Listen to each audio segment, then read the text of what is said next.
சிம்பிளா ஒரு cauliflower gravy எப்படி பண்ணலாம்னு பார்க்கலாமா? யூசுவலா பார்த்தீங்கன்னா, நம்ம காலிஃப்ளவர் சமைக்கிறதுக்கு முன்னாடி என்ன பண்ணுவோம் அப்படிங்கிறது எல்லாருக்குமே தெரியும்.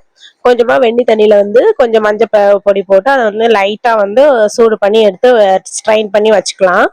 இன்னைக்கு பாத்தீங்கன்னா, நான் வந்து கொஞ்சம் பெரிய பூவாட்டே வாங்கியிருந்தேங்க. நெறையவே இருந்தது உதிர்த்து எடுத்ததுக்கு அப்புறமா. அதுக்கு தகுந்த மாரி இந்த மாதிரி 2 பெரிய வெங்காயம், 4 வந்து தக்காளி எடுத்துக்கிறேன்.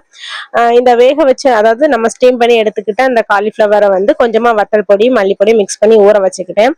அந்த வெங்காயமே நறுக்கி எடுத்து 2, 3 அண்டி பருப்பு இருக்கு இல்லையா? அதையுமே சேர்த்து நான் வதக்கி எடுத்துக்கிட்டேன். அந்த 2யுமே வதக்கி எடுத்ததுக்கு அப்புறமா நம்ம அரிஞ்சு வச்சுக்கிட்ட தக்காளியும் சேர்த்து நல்லா வந்து மை மாதிரி பேஸ்ட் போல அரைச்சு எடுத்து வந்துக்கலாம்.